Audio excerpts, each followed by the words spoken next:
What is mean by scaling in business, कि business में scaling किसे बोलता है?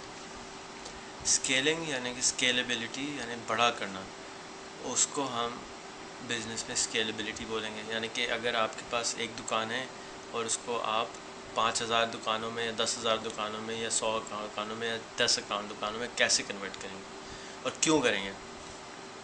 तो जब आप अपने बिज़नेस को स्केल करते हैं तो आपकी कॉस्ट्स कम हो जाती हैं, और हर बिज़नेस स्केलेबल नहीं होता in terms of, actually her business scalable हो सकता है, it's how you think at it. कल मैं किसी से बात कर रहा था खाने के बिज़नेस के ऊपर। उन्होंने कहा जी हम खाने के टिफ़िन सप्लाई कर देंगे।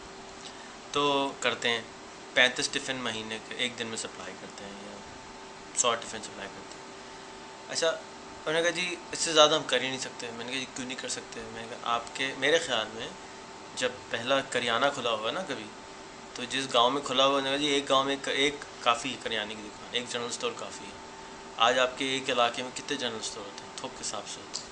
सो this is how you think cat it. जब कोक की दुकान खुली थी तो वो छोटी सी खुली थी, एक न्यूयॉर्क से शुरू करा उसने, फिर दूसरी जगहों पे गया, फिर दूसरी जगह पे। आज दुनिया के हर कोने में आप कहीं जाएँ कोक मिल जाती है, right. So how did that happen?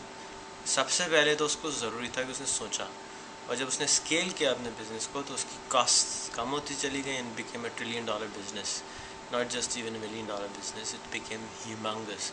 तो वही कोका कोला जो कि यूरोप में 150 रुपये की आती है, पाकिस्तान में 10 रुपये की मिलती आती है, 12 रुपये की मिल जाती है, अफ्रीका में 8 रुपये की मिल जाती है, और ममालिक में और सस्ती मिल जाती है। ये तो आपके इकोनॉमिक्स पे डिपेंड करता है।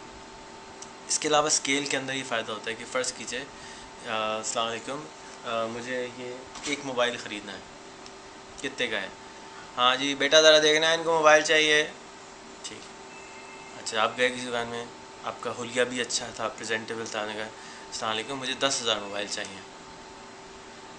हाँ, अच्छा, पहले तो उसको समझ में नहीं आएगा कि आपने बोला क्या। 10,000 मोबाइल तो लेने उसके पास कोई आया नहीं। आप अगर स्पेशली आप पाकिस्तान में, तो आप अगर 100 मोबाइल भी उससे मांगेंगे या 10,000 मोबाइल मांगेंगे तो जो आपको प्राइस मिलेगी वो डिफरेंट होगी। वो क्या करेगा, रियली अच्छा प्लीज़ बैठिए, बेटा ज़रा 2 चाय लेके आना और 2 कोक भी ले आना साथ में। आप प्लीज़ बैठिए, तशरीफ़ रखिए। दूसरा फ़ोन उठाएगा, साहब एक साहब आए, उनको 10,000 वो चाहिए। अब लेने आप एक ही फ़ोन गए थे। अब एटीट्यूड का फ़र्क देखिए कि क्या हो गया। एक जगह आपने 10,000 की डिमांड करी और एक जगह एक की डिमांड करी, तो एटीट्यूड चेंज हो जाता है आगे वाले सप्लायर का भी। थोड़ा सा रियलिस्टिक रखते हुए भी मांग सकते हैं आप, लेकिन I prefer straight to the point. उसको कलाप्स ही हो जाता तो भुला जाता, मेरे लिए उसका मतलब बंदा फिट नहीं है।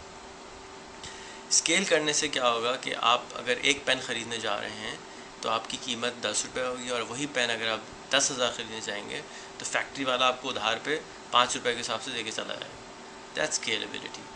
और प्रिंटिंग कराएंगे, जो आप बिज़नेस करने जाएंगे जिसके अंदर आपकी क्वांटिटी ज़्यादा होगी तो वो आपको उसमें लेवरेज हासिल हो जाएगा। आपके स्केल इकोनॉमिक्स स्केलेबिलिटी को जो है वो फ़ायदा ही देगा कि आपको चीज़ सस्ती मिल जाएगी।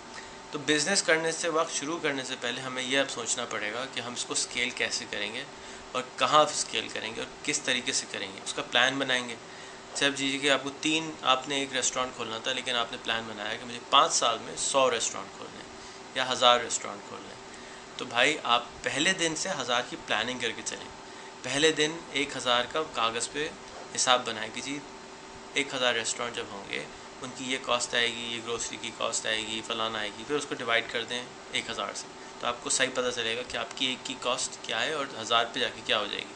तो अब एक के ऊपर हो सकता है आपकी कॉस्ट 1 लाख रुपए हो, और 10 लाख रुपए, और एक पे 1000 पे जाके वो 1 लाख रुपए हो जाए। तो अब अगर आप उसके अंदर से कुछ चीज़ें उठा लें तो हो सकता है पहले दिन ही आप 4 दुकानें खोल सकते हैं। You have to start thinking with scalability. अगर आप छोटा सोचना शुरू करेंगे तो आप छोटे ही रहेंगे। अगर आप बड़ा सोचेंगे तो आपको ऑटोमेटिकली उसके लिए औजार मिलेंगे, टूल्स मिलेंगे। अब आप ये सोचेंगे कि भाई अब एक मेरा रेस्टोरेंट है, मैं 1000 वेटर्स कैसे ट्रेन करूँगा। अभी तो आपको सिर्फ 5 वेटर चाहिए, तो आप क्या करते हैं, आप कहते हैं जी सलाम अलैकुम बच्चों बैठो ट्रेनिंग करेंगे आज। That's wrong. You create videos, you give it to them, उनको 4-4 हज़ार के मोबाइल दीजिए, वीडियो डंप कीजिए, वेरी बेटा बैठिए स्टार्ट ट्रेनिंग। अब आपके पास कल एक वेटर छोड़ के जाना चाहता है, वो छोड़ के चला जाए, आप दूसरे वेटर को ट्रेन कर लेंगे एक दिन में। So you can you can create processes, you can follow processes which will help you scale your business, and it's very important for गरीब मुल्कों के लिए कि हम बिज़नेस को स्केलेबिलिटी के बारे में सोचें। कुछ लोग एब्जॉर्ब नहीं कर पाते, तो मैं आपको एग्जांपल देता हूँ कि मैकडॉनल्ड दुनिया में 35,000 हैं, स्टारबक्स 40,000 हैं, सबवे 40,000 हैं, 40,000 रेस्टोरेंट्स हैं।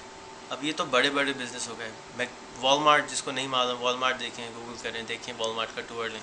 वॉलमार्ट जो है वो 3,500 वॉलमार्ट है दुनिया में, और एक वॉलमार्ट जो बड़ा वॉलमार्ट, हाइपर वॉलमार्ट होता है, वो $1 अरब तक की साल की टर्नओवर करता है।